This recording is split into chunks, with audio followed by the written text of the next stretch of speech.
Hello friends, स्वागत है आप सभी का online class Vipin sir official पे। आज हम लोग क्लास 10 का संस्कृत विषय का पहला पाठ मंगलम के बारे में पढ़ेंगे। मंगलम पाठ में क्या है जो तो इस मंगलम पाठ में 4 मंत्र दिए गए। पाठ परिचय के रूप में जानते हैं कि इसमें क्या पढ़ना है। तो जो है इस पाठ में 4 मंत्र विभिन्न उपनिषदों से संकलित किया गया है। उपनिषद क्या है?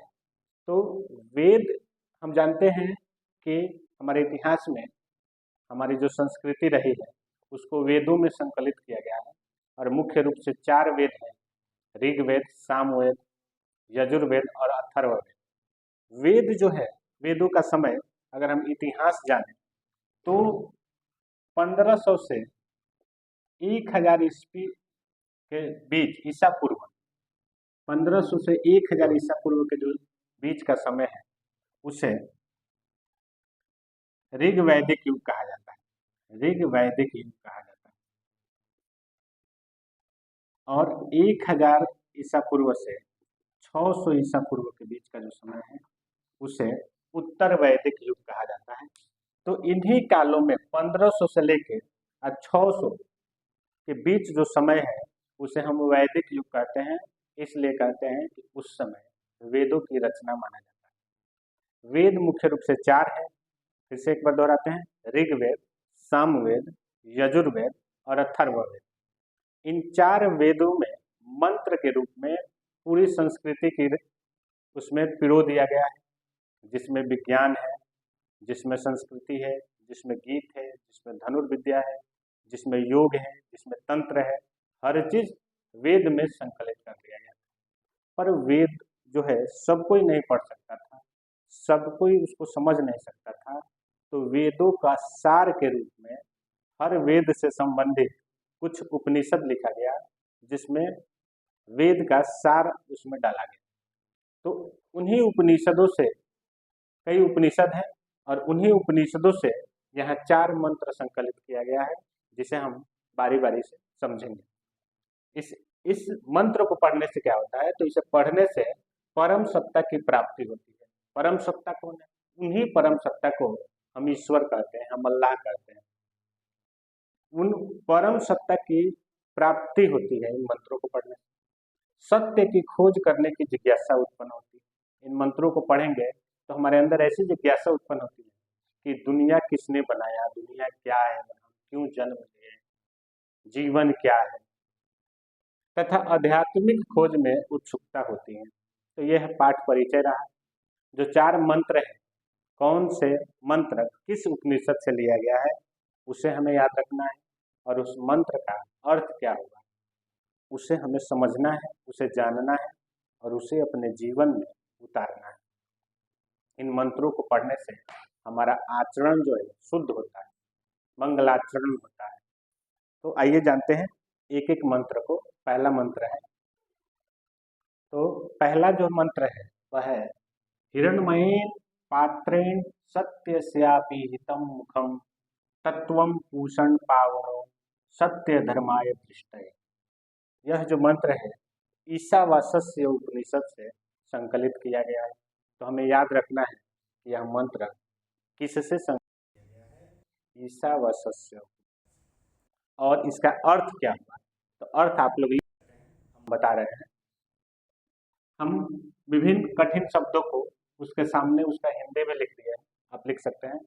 हिरण्मयीन मतलब सोने सा, चमकने वाला। पात्रेण मतलब आवरण। सत्य स्यापि हितम मतलब सत्य का। और मुखम मतलब मुख या द्वार।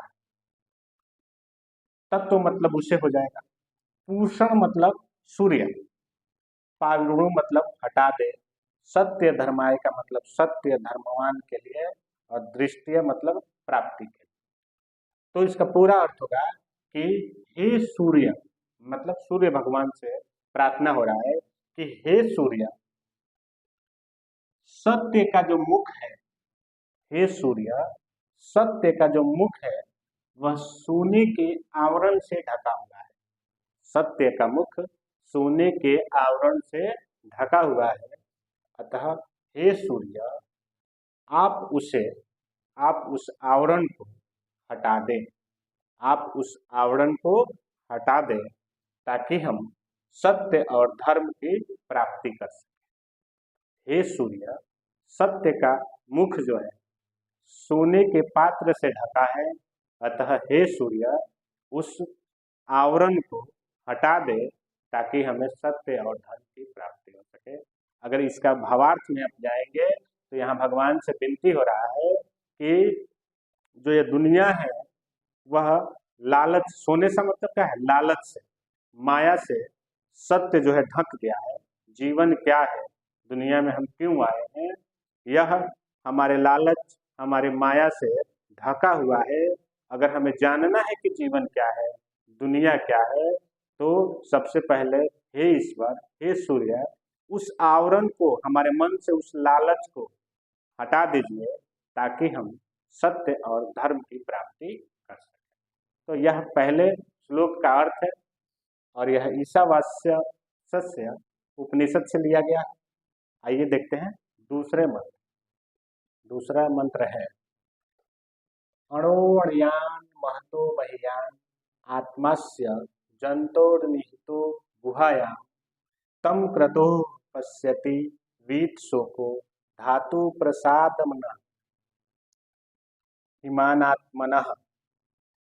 अर्थात कि इस मंत्र में जो है आत्मा के बारे में बताया गया कि जीव का जो आत्मा है वो कहाँ रहता है और वो कैसा है। आत्मा के स्वरूप के बारे में इस मंत्र में बताया गया। यह मंत्र कठोपनिषद से लिया गया है। पहला मंत्र जो था वह ईशावास्य उपनिषद से था, दूसरा जो है कठोपनिषद से लिया गया है, जिसका मतलब है सूक्ष्म से सूक्ष्म यानी छोटा से छोटा और बड़ा से बड़ा आत्मा जो है जंतु के हृदय रूपी गुफा में विद्यमान है। जंतु जीव की जो आत्मा है वह छोटा से छोटा, सूक्ष्म से सूक्ष्म और बड़ा से बड़ा है, जो हृदय रूपी गुफा में, हमारे अंदर गुफा में विद्यमान है। तम क्रतु पश्यति वीतशोको धातु प्रसादमनः इमानमात्मनः। मतलब जो विद्वान लोग हैं, जो पंडित लोग हैं, वे इंद्रियों के प्रभाव से, इंद्रियों माने हमारे जो ज्ञानेंद्रिया है, उनके प्रभाव से शोक रहित होकर, सारे लोभ, लालच, काम, क्रोध, माया उसे छोड़कर शोक रहित होकर उस श्रेष्ठ परमात्मा को देखते हैं, यानी आत्मा को देखते हैं। इंद्रियों से दिखने वाली चीजों को छोड़कर वह विद्वान लोग जो है आत्मा को देखते हैं। इसमें बताया गया है कि आत्मा कैसा है, तो आत्मा छोटा से छोटा और बड़ा से बड़ा है। आत्मा कहाँ रहता है, तो हृदय रूपी गुफा में रहता है। और इसी बात को कबीर दास ने बताया था कि मुझको कहाँ ढूंढ रहे बंदे, मैं तो तेरे पास में, ना काबा कैलाश में, मैं तो तेरे पास में।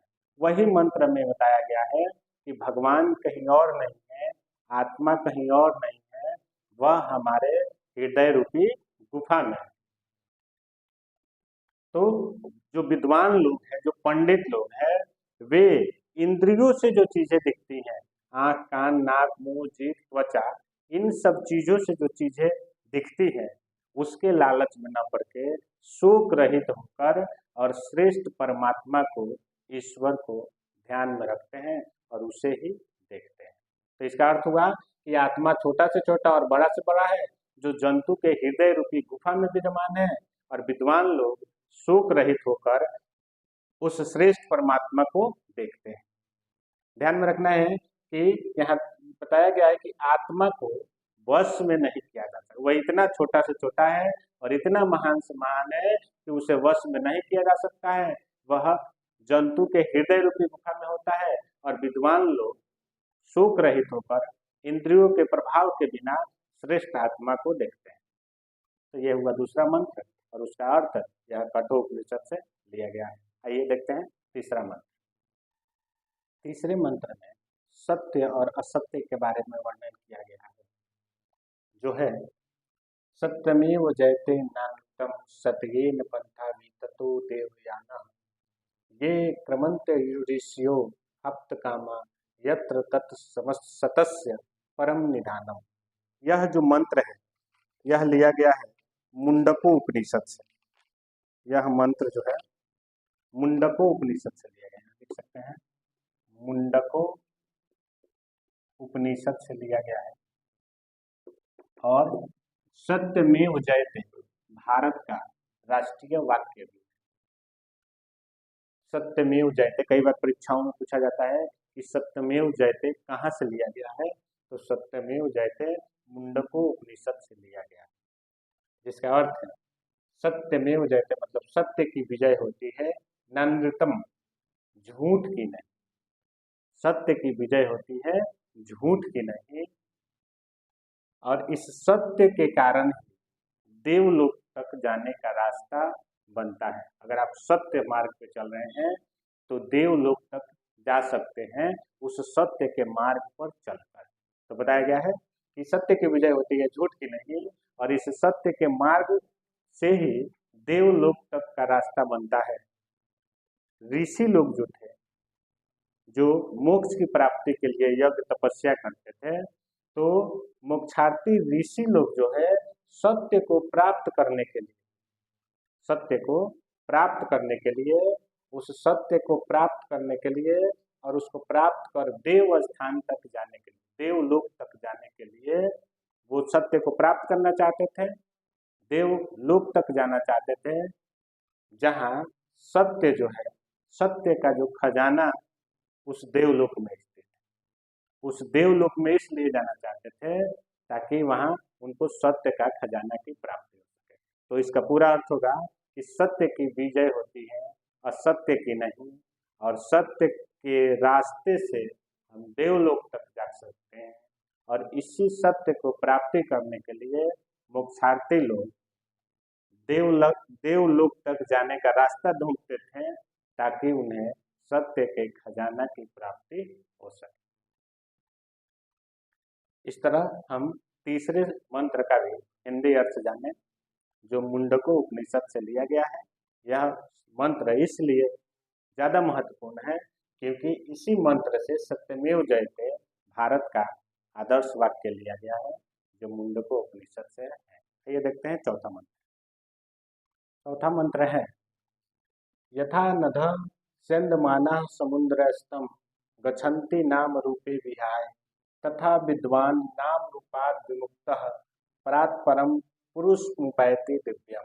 अर्थात जैसे नदियाँ बहती हुई समुद्र में जाकर मिल जाती है और अपना नाम और रूप त्याग देती है, जैसे नदियाँ अपना नाम और रूप त्याग कर समुद्र में मिल जाती है, अपने को विलीन कर देती है, समुद्र में अपने को विलीन कर देती है, वैसे ही उसी तरह विद्वान लोग अपना नाम और रूप त्याग कर उस परम पुरुष, उस दिव्य पुरुष ईश्वर में मिल जाते हैं या ईश्वर को प्राप्त कर लेते हैं। फिर से इसको समझते हैं। जैसे नदियाँ अपना नाम और रूप त्याग कर समुद्र में विलीन हो जाती है, ठीक उसी तरह विद्वान लोग अपना नाम और रूप त्याग कर परम पुरुष यानी जो दुनिया चला रहा है दिव्य पुरुष, उसे प्राप्त कर लेते हैं, उसे प्राप्त कर लेते हैं।